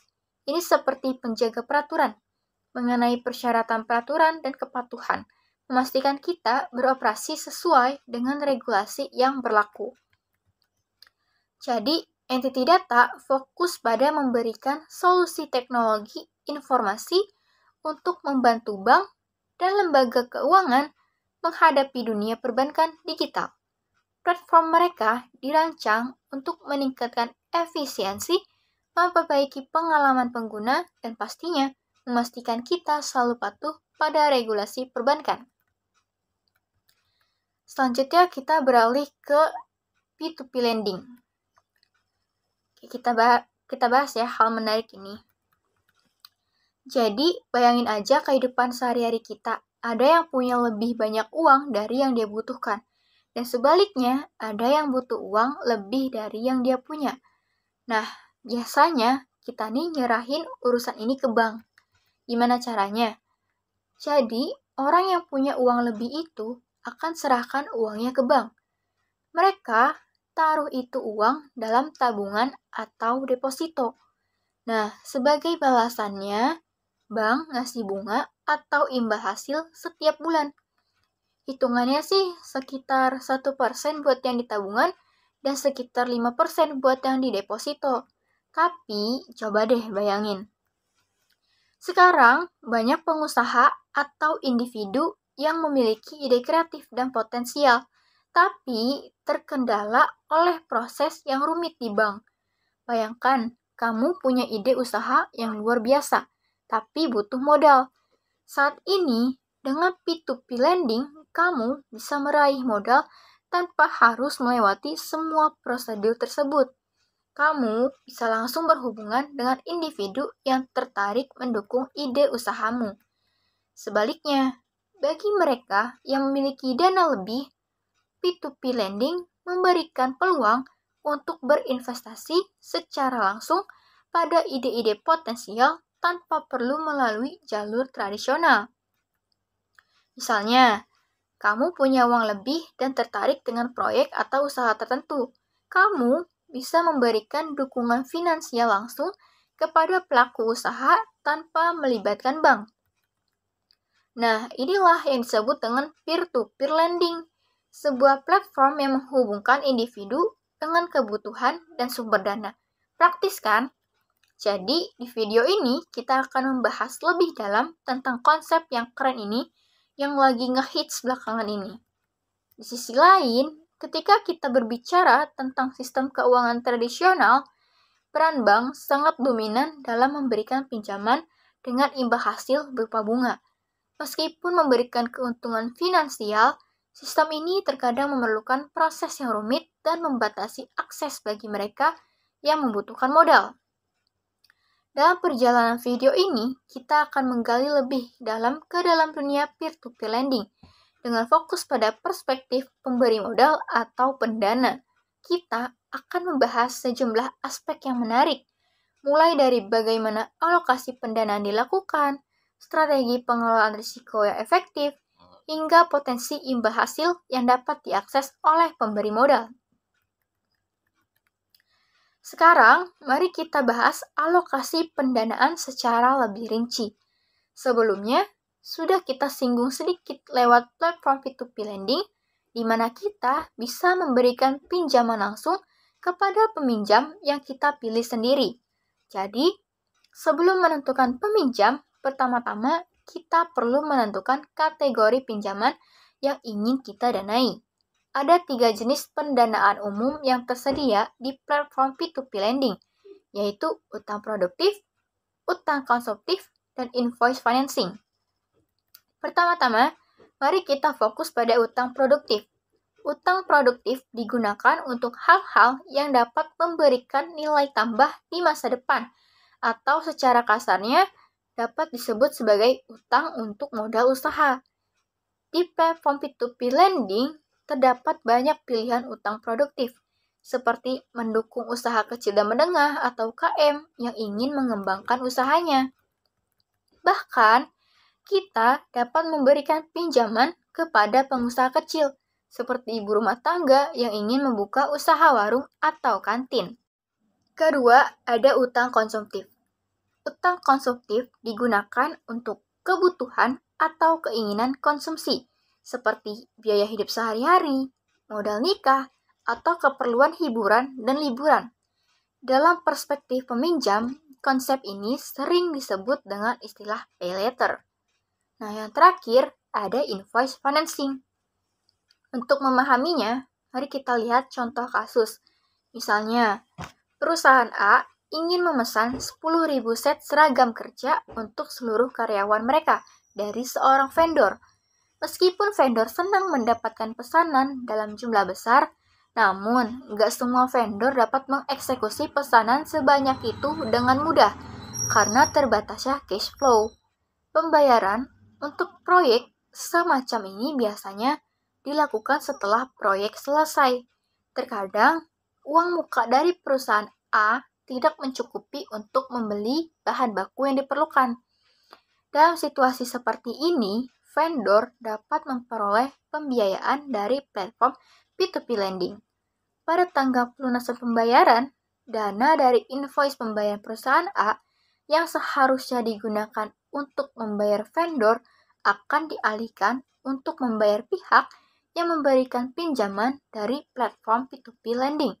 Inilah konsep dari invoice financing. Cukup menarik, bukan? Oke, sekarang kita bahas risiko dari sisi pendana atau pemberi pinjaman. Pertanyaannya, risikonya besar atau kecil? Nah, risiko yang mungkin kita dapatkan ketika memberi pinjaman di P2P lending adalah telat bayar dan gagal bayar. Jadi, telat bayar terjadi jika pihak peminjam tidak bisa membayar pinjamannya tepat waktu. Sedangkan gagal bayar terjadi jika peminjam akhirnya tidak mampu membayar pinjamannya sama sekali. Secara umum, risiko di P2P lending ini lebih tinggi dibandingkan dengan konsep pinjaman lain, seperti menabung di bank atau berinvestasi dalam obligasi negara. Mengapa? Karena jika kita memberikan pinjaman ke bank, risiko telat dan gagal bayar kreditnya ditanggung oleh bank. Jadi, bahkan jika peminjam gagal bayar, kita sebagai penyimpan uang di bank tidak akan terpengaruh. Kita masih tetap mendapatkan bunga dari tabungan atau deposito kita. Paling-paling peminjam akan dikejar-kejar oleh debt collector dari pihak bank. Obligasi negara juga dianggap cukup aman karena jarang sekali terjadi gagal bayar, kecuali dalam situasi ekstrim atau krisis. Sedangkan di P2P lending, risiko telat dan gagal bayar ini tidak ditanggung oleh perantara, melainkan langsung oleh kita sebagai pemberi pinjaman atau pendana. Meskipun pihak penyedia platform P2P lending akan membantu kita untuk menagih pihak peminjam, namun Jika peminjam benar-benar tidak memiliki uang untuk membayar pinjaman, kita sebagai pendana yang menanggung risikonya. Lalu, jika kita lihat berdasarkan jenis pendanaannya, risiko paling rendah menurutku ada pada invoice financing. Yang kedua adalah utang produktif, dan yang paling beresiko adalah utang konsumtif. Jadi, jika kamu ingin risiko yang rendah, bisa memiliki pendanaan invoice financing. Jika ingin menaikkan risiko sedikit, bisa memilih utang produktif. Namun, jika mencari yang paling beresiko, bisa memilih utang konsumtif. Semua tergantung pada tingkat kenyamanan dan toleransi risiko masing-masing individu. Di sisi lain, beberapa platform P2P lending menyediakan fasilitas asuransi untuk membantu mengurangi risiko pendanaan. Kamu dapat meminimalisir risiko dengan menggunakan asuransi yang disediakan oleh pihak P2P lending. Jadi, jika peminjam gagal bayar, pihak asuransi akan menanggung sebagian besar atau seluruh pokok utang yang gagal dibayarkan. Selain itu, P2P lending umumnya juga menyediakan informasi mengenai credit score peminjam. Jika kamu ingin mengurangi risiko, kamu dapat memilih untuk mendanai peminjam yang memiliki credit score yang baik. Credit score ini memberikan gambaran tentang seberapa baik peminjam dapat membayar utangnya. Ya, risiko di P2P lending memang cenderung tinggi. Namun, ingatlah konsep investasi, high risk, high return. Risiko di P2P lending memang lebih tinggi dibandingkan dengan simpanan di bank atau obligasi. Tetapi, imbal hasil yang ditawarkan juga lebih tinggi. Berapa tinggi returnnya? Mari kita lihat beberapa contoh di beberapa platform P2P lending. Contohnya di platform Investory, tingkat imbal hasil dibagi berdasarkan credit score. Semakin baik credit score, semakin rendah imbal hasilnya. Misalnya, credit score A+ memiliki imbal hasil 12% per tahun, sedangkan credit score C- memiliki imbal hasil 20% per tahun. Selanjutnya, platform Amarta memberikan keuntungan hingga 15% per tahun, juga dengan mempertimbangkan credit risk. Semakin baik credit risk, semakin rendah persentase imbal hasilnya. Terakhir, asetku adalah platform pendanaan untuk utang konsumtif. Imbal hasilnya berkisar antara 11% hingga 24% per tahun. Tergantung pada durasi pendanaan. Setelah membahas risiko dan imbal hasilnya, kita dapat melihat bahwa konsep high risk, high return memang berlaku di P2P lending. Namun, penting untuk dipahami bahwa keamanan P2P lending tergantung pada definisi keamanan masing-masing individu. Jika definisi keamanan adalah tidak ada unsur penipuan atau scam, maka perlu dipastikan bahwa platform P2P lending yang dipilih telah terdaftar dan diawasi oleh OJK atau Otoritas Jasa Keuangan. Jangan tergoda oleh imbal hasil tinggi dari platform yang belum terdaftar di OJK, karena keamanan dana investasi menjadi lebih tidak pasti dalam kasus tersebut. Pastikan untuk memilih platform P2P lending yang telah mendapatkan izin usaha dan diawasi oleh OJK. Tapi, kalau definisi amannya adalah nggak akan rugi, nggak akan ada gagal bayar, mungkin ini nggak cocok buat kamu. Oh iya, mungkin kamu penasaran, ini kan platform pinjam-meminjam, berarti nggak syariah dong. Jika kamu tertarik dengan P2P lending yang sesuai dengan prinsip syariah, kamu bisa melihat daftar platform yang terdaftar di OJK. Beberapa platform yang menawarkan pendanaan berdasarkan prinsip syariah antara lain Investory, Amanah, Dana Syariah, Danako, Alami, dan sebagainya. Jadi, masih ada opsi P2P lending yang sesuai dengan prinsip syariah untuk mereka yang memprioritaskan aspek keuangan yang sesuai dengan nilai-nilai syariah.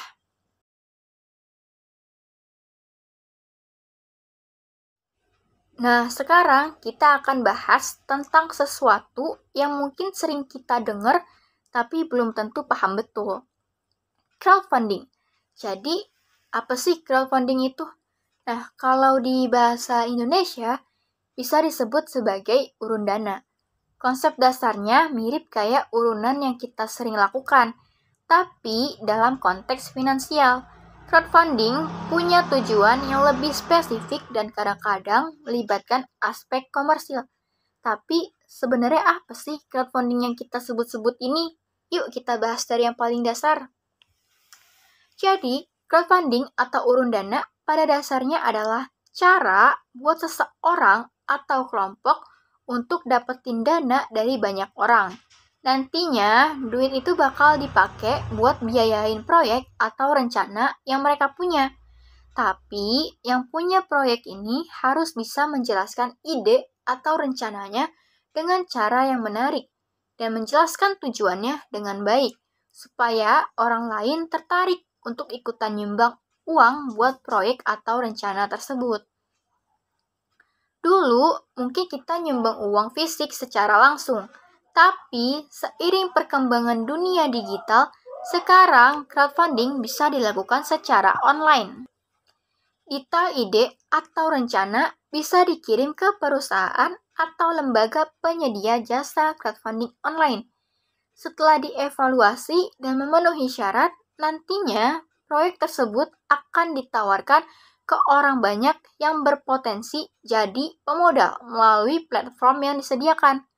Jadi, kenapa muncul crowdfunding padahal udah banyak lembaga resmi yang bantuin permodalan? Ini dipengaruhi beberapa hal, seperti persyaratan permodalan yang sulit dipenuhi buat yang baru mulai usaha. Lewat crowdfunding, lebih gampang kumpulin modal dari masyarakat luas dengan nominal kecil dari banyak pemodal. Pandangan masyarakat juga jadi faktor penting. Kalau ide baru itu beda atau disruptif dari yang udah ada, masyarakat cenderung skeptis. Jadi, butuh sosialisasi yang mudah dipahami untuk menggerakkan masyarakat. Terus, pengaruh internet juga nggak bisa dianggap remeh. Istilah crowdfunding muncul berkat industri finansial yang berbasis teknologi, terutama internet. Dengan internet, proses pengajuan modal sampai pengumpulan dana bisa dilakukan secara online, lewat berbagai platform dan sosial media. Crowdfunding ini dibagi jadi 4 jenis berdasarkan tujuan permodalannya. Ada donation, reward, equity, dan lending. Kita bahas dulu dari yang pertama, yaitu crowdfunding yang kita punya adalah yang namanya donation atau donasi. Jadi begini, crowdfunding ini kayaknya paling sering digunakan buat hal-hal sosial gitu. Misalnya buat bencana alam, panti sosial, atau bantu masyarakat yang lagi kesulitan. Jadi orang-orang pada ngumpulin uang buat membantu, tapi ini lebih ke sistem donasi, jadi nggak ada imbal balik finansial. Nah, kalau yang kedua ada yang namanya reward atau imbalan. Jadi ini seperti kita nyumbang uang, tapi kita juga dapat sesuatu baliknya. Bisa berupa piagam, sertifikat, atau barang dari proyek yang kita bantu. Jadi kita nggak cuma beramal, tapi juga dapat kenang-kenangan gitu. Nah, ketiga, ada yang namanya equity atau ekuitas. Modal ini lebih ke arah finansial, jadi bukan cuma dapat piagam atau barang. Di sini, investor bisa beli saham dari bisnis yang mereka bantu lewat platform crowdfunding online. Jadi kalau bisnisnya sukses, kita bisa dapat keuntungan finansial sesuai kesepakatan yang kita buat. Nah, yang terakhir, atau yang keempat, itu ada lending atau peminjaman. Nah, ini mirip kayak pinjaman pada umumnya. Jadi, kita bisa pinjam uang buat proyek tertentu, dan nanti kita bayar balik dengan bunga. Model ini sering disebut juga crowd lending atau peer-to-peer. Jadi, yang ngasih pinjaman dapat bunga sebagai imbalan dari pinjamannya. Besarnya bunga bisa beda-beda, tergantung seberapa besar risiko proyek yang kita bantu. Tapi sepertinya halnya semua yang ada di dunia, crowdfunding punya potensi dan risiko. Keunggulannya, pertama, syarat pengajuan yang mudah. Pemilik proyek cuma perlu kasih info detail ide atau rencananya. dan itu bisa diajukan ke pihak penyedia jasa crowdfunding untuk dievaluasi. Nah, kedua, pengumpulan modal bisa lebih cepat karena nggak harus dari pemodal yang kasih uang banyak, tapi banyak pemodal dengan nominal kecil. Nah, tapi ada juga kelemahannya. Yang pertama, banyak penipuan atau proyek bodong. Karena syaratnya yang nggak terlalu ribet, pemilik proyek bisa aja mengelabui sistem evaluasi atau bahkan berhenti di tengah jalan. Kedua, risiko pencucian uang alias money laundering karena minimnya administrasi. Crowdfunding bisa dimanfaatin buat cuci uang dari satu sektor ke sektor lainnya. Jadi intinya, crowdfunding ini kayak pisau bermata dua. Kita bisa dapetin dana lebih gampang, tapi juga harus hati-hati dan pilih yang benar-benar legal dan diawasi oleh OJK, supaya nggak terjerumus ke risiko yang nggak diinginkan. Semua ada potensi dan risikonya ya. Contoh aplikasi crowdfunding di Indonesia yaitu Kitabisa, Bizzer, dan lainnya.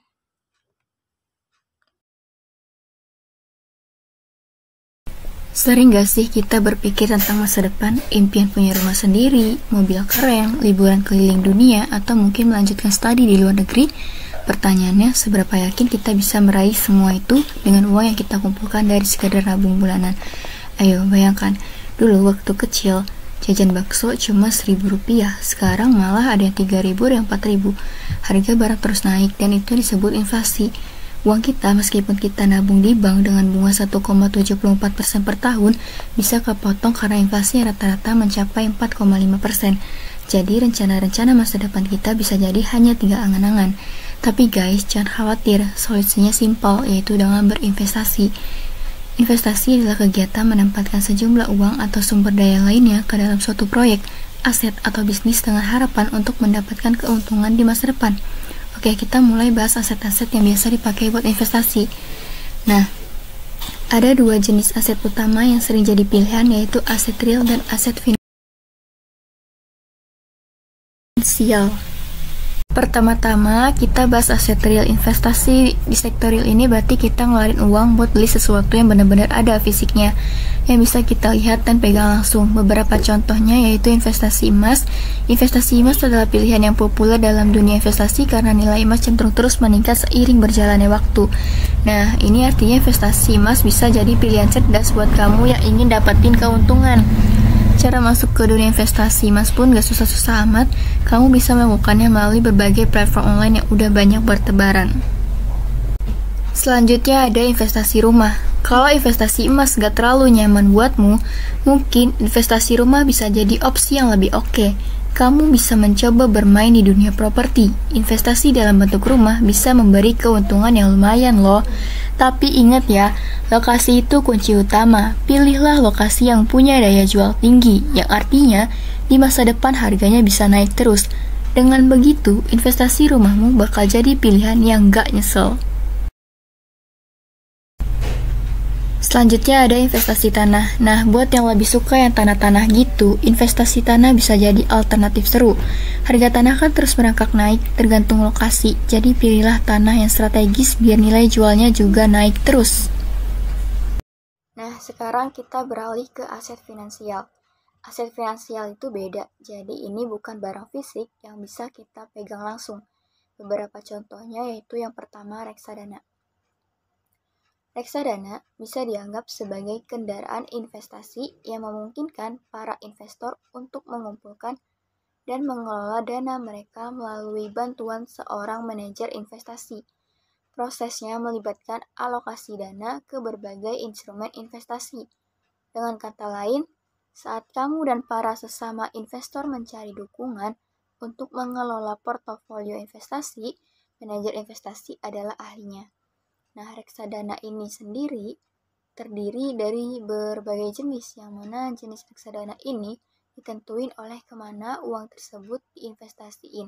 Apa aja sih jenis-jenis reksadana yang umumnya tersedia?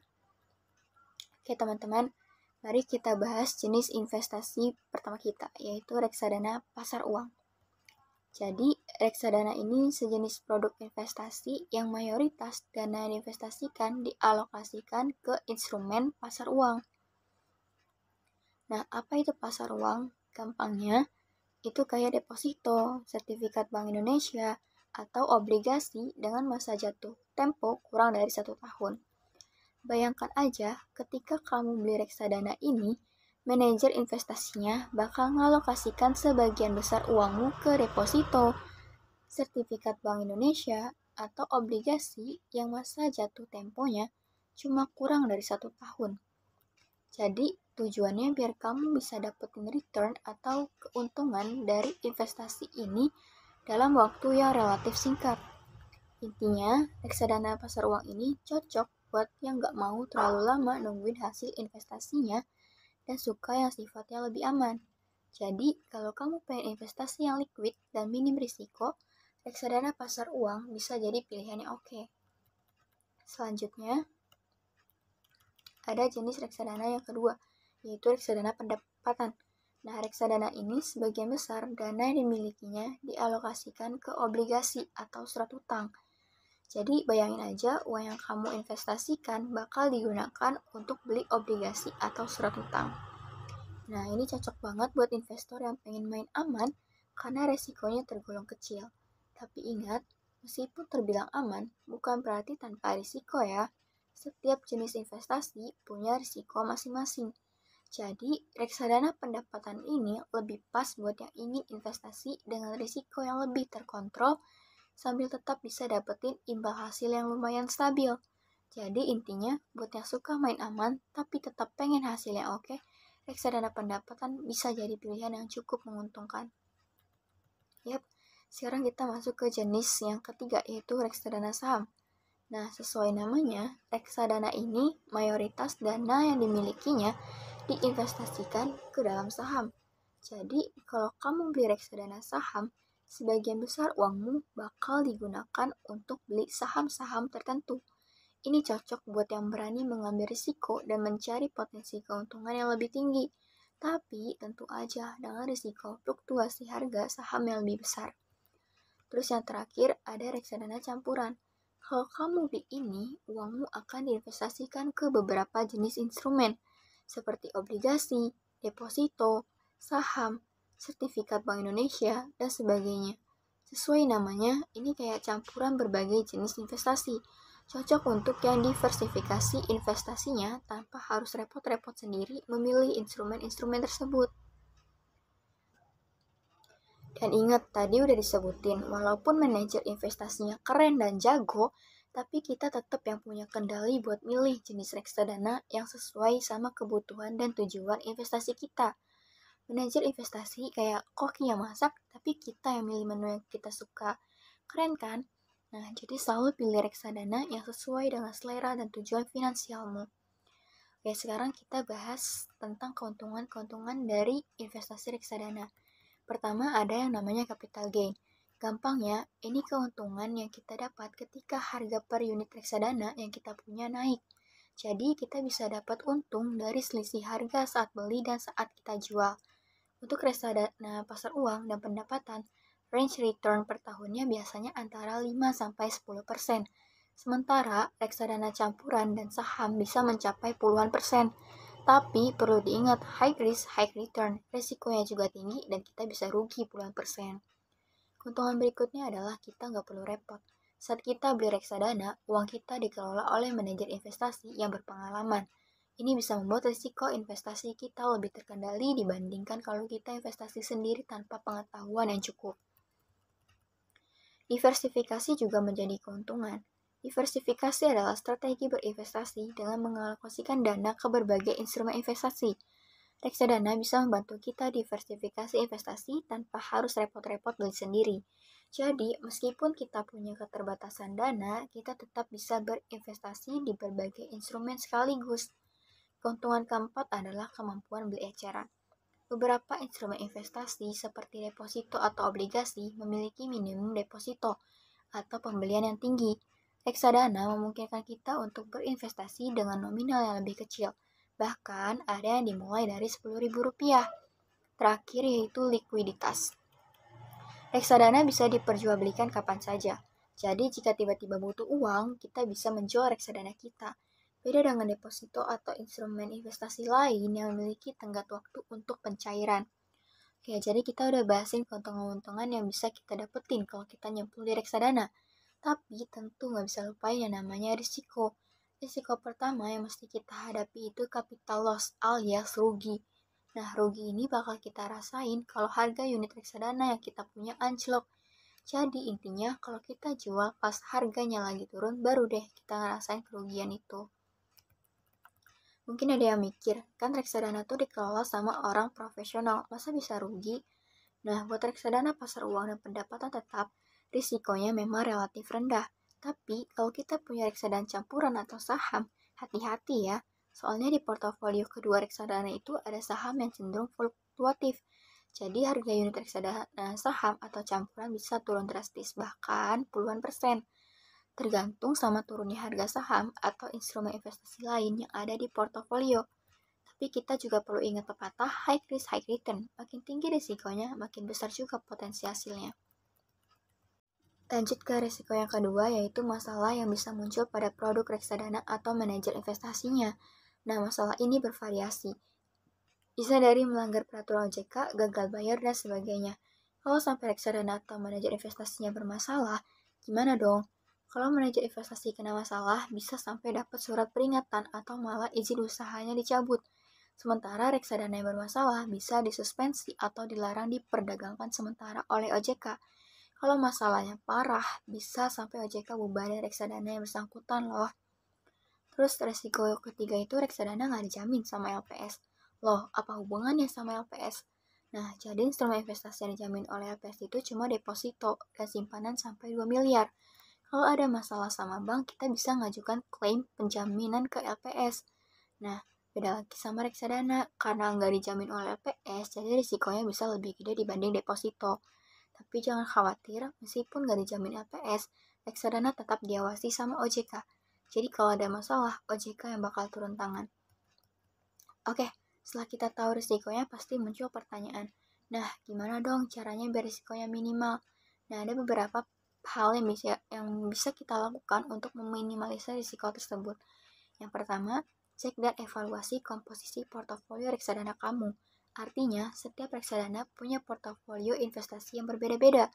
Misalnya, ada investasinya di saham-saham perusahaan besar yang punya fondasi bisnis kuat. Ada juga yang di saham-saham perusahaan kecil dengan fluktuasi harga tinggi. Kamu bisa cek ini di fund fact sheet dari produk reksadana yang kamu punya. Tugas kamu sebagai investor adalah ngecek dan mengevaluasi portofolio investasi reksadana yang kamu punya secara berkala. Kedua, cek reputasi dan kompetensi manajer investasi. Beli reksadana itu kayak rekrut orang buat ngelola uang kamu. Kamu perlu tahu siapa orang yang ngelola uang kamu, gimana reputasinya, gimana histori kinerjanya. Semua informasi itu bisa kamu dapatkan di prospektus reksadana. Selain itu, pertimbangkan juga dana kelolaan manajer investasi semakin besar dan kelolaannya semakin stabil operasional bisnis reksadananya.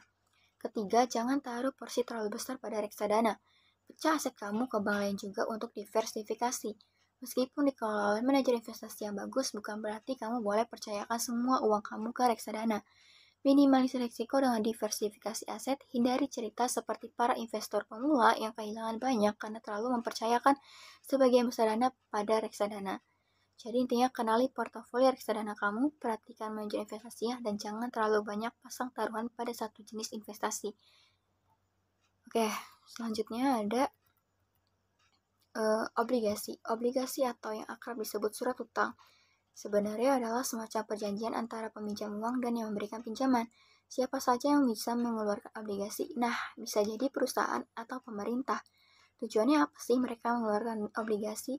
Nah, tujuannya simple, dapetin duit dari masyarakat. Contohnya, perusahaan X mau bangun pabrik baru, tentu butuh duit banyak. Tapi nggak mungkin banget ngeluarin semua duit dari kas perusahaan. Jadi mereka butuh dana tambahan dari luar perusahaan. Salah satu cara paling gampang adalah pinjam ke bank. Tapi biasanya bank bakal kasih bunga floating. Nah, ini kurang menguntungkan buat perusahaan. Kenapa? Karena sulit buat perusahaan memprediksi pendapatan dan keuntungan ke depan. Suku bunga yang tinggi juga jadi masalah. Alternatifnya adalah menerbitkan obligasi. Saat menerbitkan obligasi, perusahaan atau pemerintah bakal kasih imbal hasil atau bunga atas uang itu, kuponnya namanya. Besarnya variatif tapi biasa lebih rendah dari bunga pinjaman bank. Contohnya kalau aku bunga pinjaman 10% tapi suku bunga pembanding misalnya deposito cuma 4%, kupon obligasi bisa berkisar 6-7%. Masyarakat suka karena investasi di obligasi lebih menguntungkan daripada deposito. Perusahaan juga senang karena kupon yang diberikan lebih rendah dari bunga pinjaman bank. Makanya banyak yang pilih menerbitkan obligasi ketimbang pinjam ke bank. Kapan sih kupon ini dibayar? Periodik, bisa bulanan, 3 bulanan, 6 bulanan, atau tahunan, tergantung perjanjiannya. Dan kuponnya bisa tetap atau mengambang. Kalau tetap, besarnya tetap sampai jatuh tempo. Kalau mengambang, mengikuti suku bunga pasar atau patokan Bank Indonesia. Tapi ada juga obligasi yang nggak kasih kupon, namanya zero coupon bond. Ini nggak berarti nggak ada imbal hasil, tapi dikasih cara beda. Pas menerbitkan obligasi, harganya lebih murah. Misalnya diskon 7%. Jadi kalau beli obligasi senilai 100 juta, cuma bayar 93 juta. Saat jatuh tempo, yang dibayarnya tetap 100 juta. Jadi investor dapat keuntungan dari selisih harga beli dan nominal saat lunas. Jatuh tempo itu penting karena itu batas waktu kapan utang harus dilunasi. Ada beberapa tahun bahkan di atas 10 tahun. Selain itu, rating obligasi juga penting. Lembaga pemeringkat kayak Pevindo kasih nilai buat tunjukin kemampuan penerbit obligasi bayar kupon dan lunasi hutang. Semakin tinggi ratingnya, semakin aman. Beli obligasi bisa di pasar sekunder, tapi harganya bisa lebih tinggi atau lebih rendah dari nominal. Keuntungan beli obligasi antara lain kupon lebih besar dari bunga deposito, pajak lebih rendah, dan bisa dapat capital gain. Tapi ya risiko gagal bayar dan capital loss juga tetap ada. Intinya, obligasi itu semacam perjanjian berupa utang. Ada nilai nominal, jatuh tempo, kupon yang bisa tetap atau mengambang, dan rating yang menentukan keamanan. Dengan risiko dan keuntungan masing-masing, investasi obligasi bisa jadi opsi menarik, tapi tetap perlu dipelajari dengan baik. Jangan lupa setiap investasi punya fluktuasi keuntungan dan risiko soalnya. Bijaklah dalam berinvestasi. Lalu ada saham. Investasi saham secara simpel adalah cara untuk menyuntikkan sejumlah duit ke dalam perusahaan dengan harapan bisa meraih untung dari kenaikan nilai saham atau bagian kepemilikan kita di perusahaan itu. Jadi kita nggak cuma jadi penonton, tapi beneran jadi pemain di dunia perusahaan. Nah, kalau investasi saham artinya kita punya potongan dari perusahaan itu. Jadi bukan cuma dapat untung dari harga saham yang naik, tapi juga bisa nyicipin laba dari perusahaan lewat dividen. Jangan lupa kita juga berhak menghadiri rapat umum pemegang saham. Jadi bisa nyumbang ide atau protes kalau kita nggak setuju sama kebijakan perusahaan.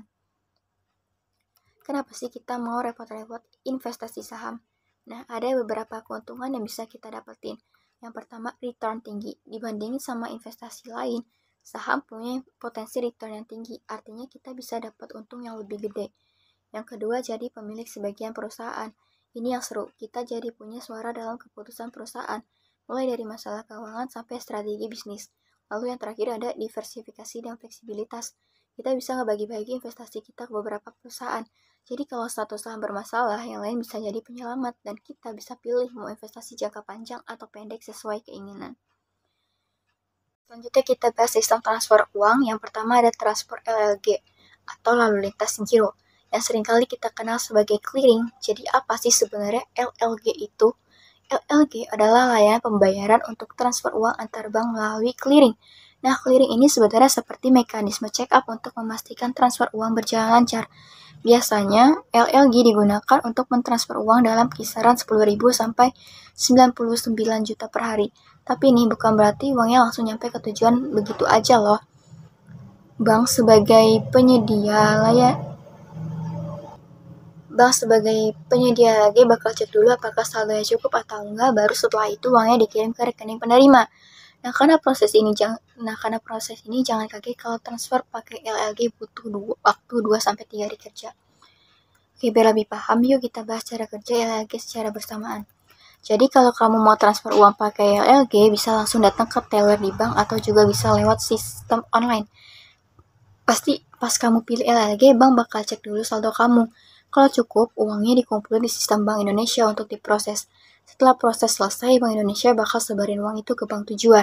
Baru deh selesai itu, uangnya dikirim ke rekening pertama. Nah, ini dia yang penting, lama proses transfer LLG itu agak lama loh, lebih lama daripada transfer RTGS atau online. Biasanya butuh 2-3 hari kerja buat uang sampai ke rekening penerima. Dan ini nggak bisa dilakuin kapan aja guys. Tiap bank punya jadwal clearing di hari kerja, jadi kamu harus ikutin jadwal yang mungkin agak bikin kurang fleksibel. Misalnya kalau kamu kirim uang hari Jumat, baru sampai di rekening Selasa atau Rabu. Sabtu Minggu nggak dihitung, dan kalau Senin libur, prosesnya bisa lebih lama lagi. Jadi begitulah cara kerja LLG dan kenapa prosesnya bisa agak lama. Selanjutnya ada transfer RTGS. RTGS singkatan dari Real Time Gross Settlement, merupakan metode pembayaran yang digunakan untuk mentransfer uang dalam jumlah besar. Metode ini biasanya dipilih oleh nasabah yang ingin melakukan transaksi dengan nominal di atas 100 juta. Pada dasarnya, RTGS memungkinkan uang yang ditransfer ke rekening tujuan untuk tiba secara real time. Meskipun begitu, real time di sini tidak berarti uang akan diterima dalam hitungan menit atau detik yang sama, karena proses ini tetap memerlukan waktu. Proses RTGS biasanya memakan waktu sekitar 4 jam atau bahkan lebih cepat untuk mencapai rekening penerima.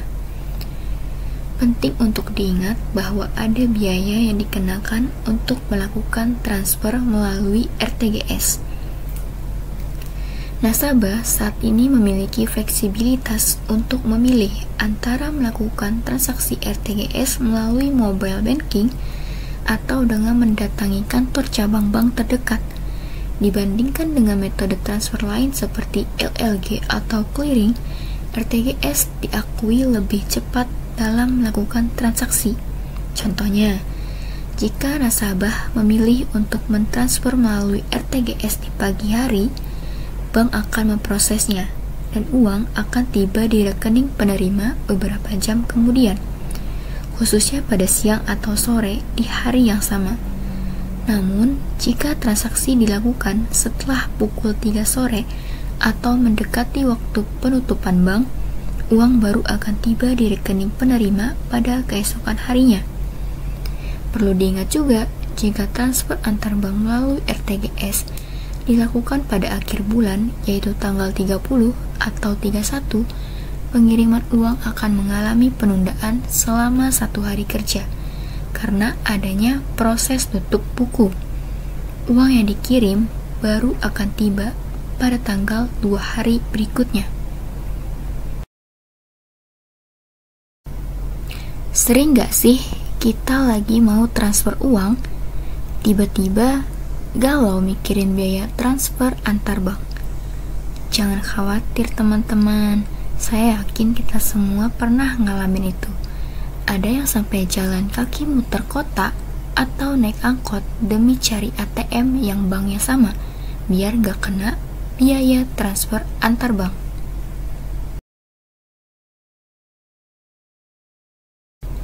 Tapi, hey, sejak Desember 2021 ada solusi keren buat kita semua, namanya BI Fast. Ini bukan fast food, tapi fast transfer. BI Fast itu kayak infrastruktur ajaib dari Bank Indonesia buat memudahkan transaksi pembayaran retail. Jadi, kita bisa bertransaksi online antar bank real time kapan aja. Kalau lagi butuh duit cepet atau lagi ada keperluan mendesak, BI Fast ini bisa jadi penyelamat. Kelebihannya apa aja? Pertama, biayanya murah meriah, cuma maksimal 2.500 doang. Bayangin, kita bisa transfer ke 10 orang beda bank tanpa bikin kantong bolong. Selain itu, BI Fast juga sederhana. Kita bisa transfer hanya dengan nomor HP atau alamat email. Buat yang sering lupa nomor rekening sendiri, ini tuh bener-bener lifesaver. Oh iya, BI Fast bisa diakses lewat mobile internet atau kantor. Tapi, setiap bank mungkin punya kebijakan beda. Ada yang cuma bisa di kantor aja, jadi pastiin dulu sebelum excited terlalu jauh ya. Oke, selanjutnya ada transfer internasional. Mari kita bahas sesuatu yang mungkin sudah familiar di telinga kita, yaitu SWIFT. Sekarang, sebelum kita melangkah lebih jauh, Saya yakin kita semua pernah merasakan kehidupan sehari-hari di mana kita melakukan transaksi pembelian, entah menggunakan uang tunai atau non-tunai seperti kartu bank. Ingat nggak, dulu saat kita masih menyimpan uang di bank atau di celengan di rumah? Nah, di tahun 60-an, dunia keuangan menghadapi tantangan besar. Perputaran uang semakin besar, tapi informasi tentang transfer lambat sekali. Laporan transaksi bisa memakan waktu berhari-hari, bahkan berminggu-minggu. Bayangkan betapa merepotkannya. Proses manual ini juga seringkali berujung pada kesalahan, membuat pengusaha harus mengulangi prosesnya berulang kali. Dan kemudian, pada tanggal 5 Mei 1973, di Belgia muncul pahlawan tak terduga kita, yaitu SWIFT. Nah, SWIFT ini singkatan dari Society for Worldwide Interbank Financial Telecommunication, sebuah sistem transfer informasi dan transaksi antar bank internasional. Pada saat itu, belum banyak yang tahu tentang pembayaran tanpa uang tunai dan sistem ini seperti bahasa alien bagi kebanyakan orang. Awalnya, SWIFT terdiri dari 239 bank dari 15 negara dengan kantor pusat di Brussels. Tapi, siapa sangka, seiring berjalannya waktu, SWIFT berhasil mengubah cara kita memandang pembayaran tanpa uang tunai. Sekarang lebih sering bayar pakai kartu kredit daripada uang tunai, kan? Pada tahun 2010, SWIFT sudah melibatkan lebih dari 9.000 bank dari 209 negara. Lalu, bagaimana cara kita menggunakan SWIFT? Gampang banget teman-teman, cukup tahu dua hal, kode SWIFT bank dan kode penerima. Mudah kan? Dengan popularitasnya yang terus meningkat, SWIFT sekarang menjalankan jutaan transaksi di seluruh dunia. Luar biasa, bukan? Kecepatan tinggi adalah salah satu alasan utama popularitas SWIFT, maksimal 20 menit untuk transfer normal dan maksimal 1,5 menit untuk transfer mendesak. Nggak ada sistem pembayaran lain yang secepat itu. Bahkan, kalau ada keterlambatan pembayaran, SWIFT akan mengganti semua kerugian. Keren kan? Selain kecepatan, keuntungan SWIFT lainnya termasuk keandalan tinggi, privasi informasi, pilihan mata uang yang luas, tarif rendah, dan jangkauan wilayah pengiriman yang sangat luas. Namun, seperti semua hal, SWIFT juga punya kekurangan. Tidak semua bank bisa bergabung dengan SWIFT. Bank yang bergabung harus memberikan kontribusi yang cukup besar dan menyediakan dokumen lengkap untuk membuktikan legalitas pendapatan mereka. Jangan lupa, transaksi yang mencurigakan bisa dipantau oleh Departemen Luar Negeri Amerika Serikat. Ada juga batasan dalam beberapa negara, di mana kamu hanya bisa mentransfer pembayaran pribadi dengan jumlah terbatas. Beberapa bank besar juga membebankan bunga sebesar 0,01% sampai 2% dari jumlah pembayaran sebagai biaya layanan. Jadi, itulah sedikit gambaran tentang SWIFT. Mudah, cepat, tapi tentu saja tetap ada sisi baik dan buruknya.